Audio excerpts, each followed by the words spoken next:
E por falar no PS, temos aqui o Zé Luís Carneiro, que é o único candidato e será reeleito líder do PS. Será? Se calhar. Precisa ter pelo menos um voto. Eu não sei se ele vai ter um voto. Se ele se enganar e não votar nele, não sei se será eleito, não é? E a questão é que, apesar de ser o único candidato, ele é tão sonso. Eu gosto muito dele. É uma pessoa espetacular. Como pessoa, não há nada a dizer. É uma pessoa séria e honesta. Pronto. Tem este defeito, que é socialista, não é? Anda aqui há 50 anos, não vê que o Partido Socialista há 50 anos que tem derretido este país, que tem, enfim, não posso dizer roubado, mas não foi ele, obviamente, que roubou, mas o Partido Socialista teve gente que o fez, não é? E alguns ainda estão a ser julgados, um está preso, outros estão a ser julgados, não foi por roubarem malas. Não foi por roubarem malas, nem foi por receber robalos de prendas. Estão presos na cadeia. E o Sócrates não está porque o julgamento nunca mais chega ao fim, né? Ainda vamos morrer todos, os nossos filhos, os nossos netos, e ele também, e só depois é que o julgamento chegará ao seu fim, para aí 100 anos depois dele ter morrido. E, portanto, é o PS que tem tido esta gente, não é o PSD. E os tutti-frutis e todos aqueles escândalos, centenas e centenas de políticos condenados ao longo dos últimos anos, do Chega, acho que não é nenhum, condenado mesmo, não é nenhum. Isso for pequenas coisas, não é? Bateu em alguém, não sei o quê, desentendeu-se e tal. São pequenos crimes, não é? Mas enfim, não está ninguém preso que eu saiba. E portanto, do PS e do PSD é quantos queiram. É há centenas. Disso ninguém fala, porque, lá está, não são do Chega. E portanto não interessa falar neles. Ora, aqui o nosso amigo Zé Luís Carneiro vai hoje ser eleito se ele votar nele. Se ele votar nele, senão não sei se alguém vai votar nele. Não é? Espero que sim. Eleições diretas do PS terminam este sábado com um candidato único. O que é que isto me faz lembrar? É Cuba, não é? Faz-me lembrar Cuba, a Venezuela, a China, a Rússia, o Nepal. Não me faz lembrar o Paquistão, nem o Afeganistão, nem o Irão, porque aí nem sequer eleições há. Portanto, estamos à vontade. Aqui há eleições, mas também só um candidato. A diferença é pouca. Mário Centeno abandona o Banco de Portugal e passa à reforma. Coitado, tentou a sua sorte lá fora, não conseguiu, tentou a sua sorte cá, sendo primeiro-ministro, também não conseguiu, que o Marcelo não esteve pai virado, e agora, coitado, vai para a reforma. E com aquela idade, sabem qual é a idade dele? É 59 anos. Já viram? Teve que chegar aos 59 anos para ir para a reforma. O que este homem trabalhou e o azar que ele teve. Se fosse professor, ou se fosse funcionário público, ele conseguia a reforma apenas aos 66 anos e 9 meses.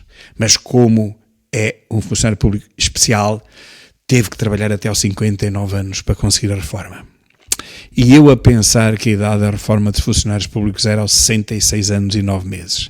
Afinal, este amigo, 7 anos antes, vai-se reformar. Coitado, tenho tanta pena.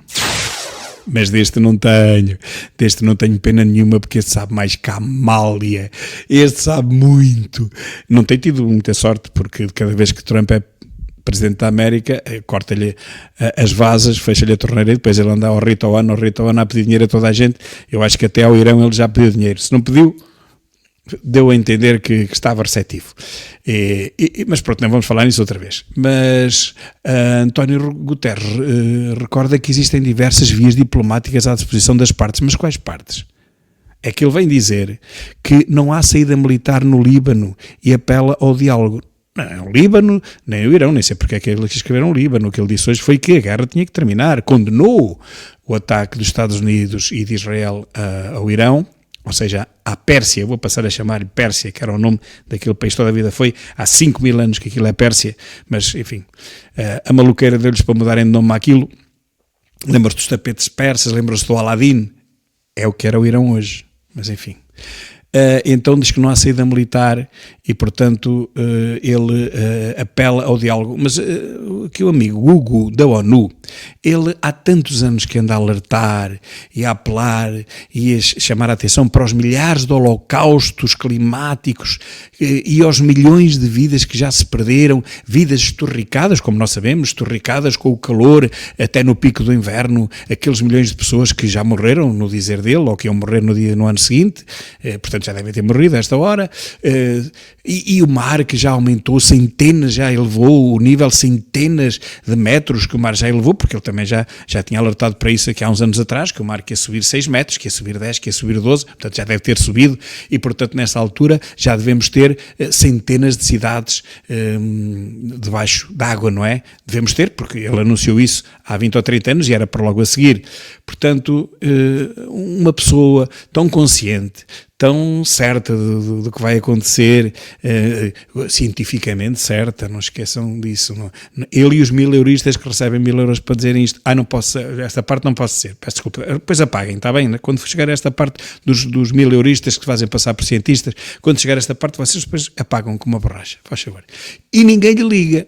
Como é que um tipo que conseguiu prever tudo o que aconteceu, a subida do mar, 100 metros, os milhões de pessoas que morreram com o calor no pino do inverno, tudo isso que ele tem prometido que ia acontecer e alertado, tudo isso aconteceu, como todos nós sabemos, e ninguém lhe liga.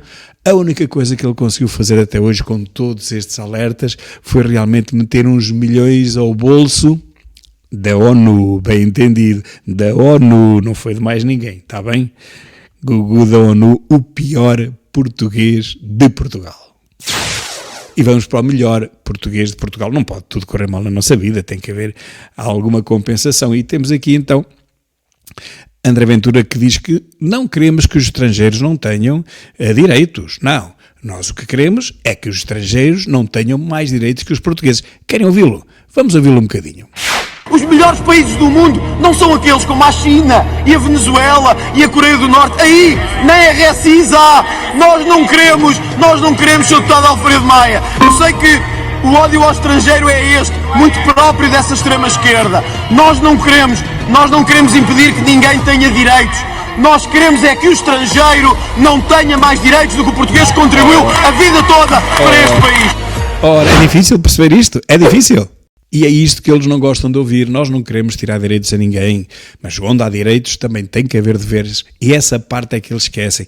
As comunidades étnicas esquecem-se disso e muitos imigrantes esquecem-se disso, especialmente os ilegais que estão cá ilegalmente. Esses é que esquecem de certeza absoluta, não há volta a dar. E então é só isto que nós queremos. Isto é um país ao contrário, que nós alertamos e que nós não permitimos, e era isso que estava naquela feira onde esteve André Ventura e que depois o SOS Racismo, sempre a mamar, veio dizer que eram mensagens anti-imigrantes. Não, a Futuralia, não eram mensagens anti-imigrantes. O que ele diz é, não queremos é que os estrangeiros tenham mais direitos do que o português que contribuiu a vida toda para este país.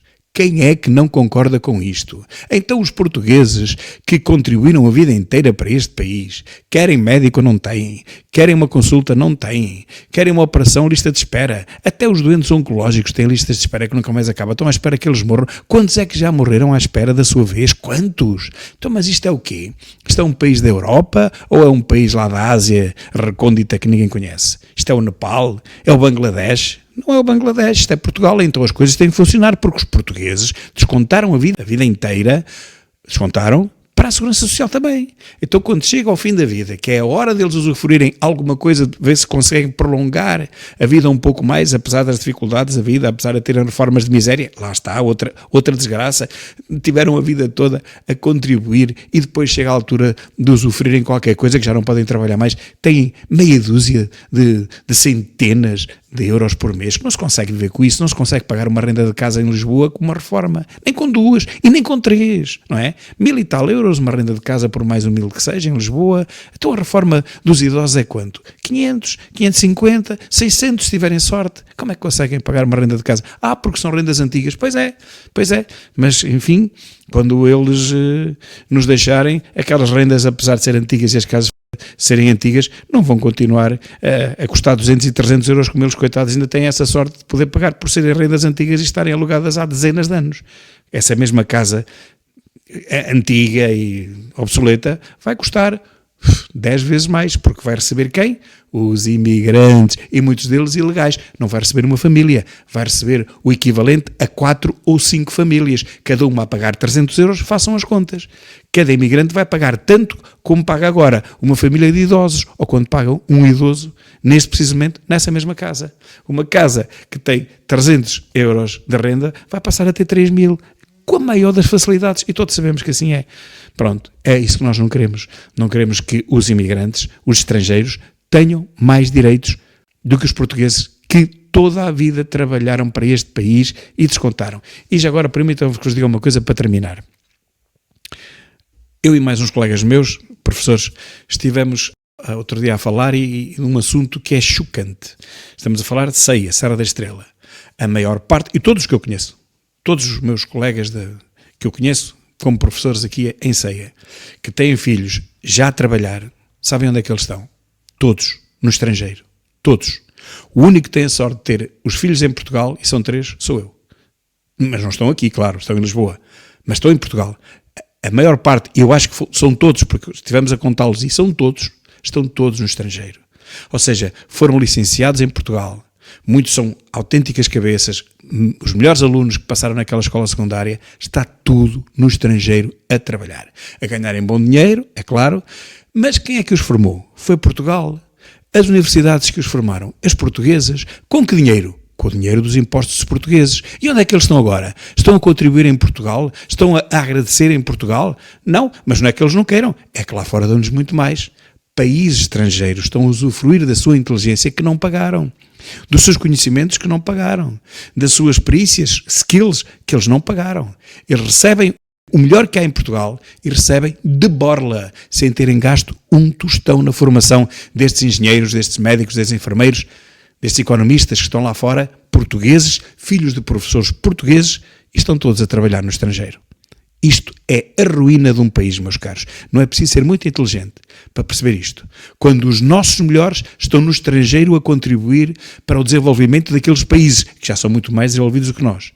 E o que recebemos aqui é o pior que há em todo lado. Gente que não sabe nenhuma profissão, não tem nenhuma experiência de coisa nenhuma, não sabe sequer servir à mesa, tem que aprender aqui a servir à mesa, vejam bem, não sabem tirar um café, não sabem fazer nada, e é esta gente que vem para Portugal. Nós recebemos o pior que há na Ásia, gente que não sabe fazer nada, e estamos a enviar para os melhores países o melhor que nós cá temos, que é a juventude mais capacitada. Qual é o nosso futuro? Digam-me, qual é o nosso futuro? Qualquer pessoa percebe qual é a resposta a esta pergunta. O nosso futuro, se não rapidamente, se não revertermos esta situação, o nosso futuro não é nenhum. Olha, é ficarmos como aqueles países de onde vêm agora os imigrantes que não sabem fazer nada, que não têm nenhuma profissão, que não têm nenhuma experiência em coisa nenhuma. Vamos ficar como esses países. Estamos a importar o pior do terceiro mundo, vamos ficar um terceiro mundo como eles ou pior que eles. Um grande abraço e até amanhã, se Deus quiser.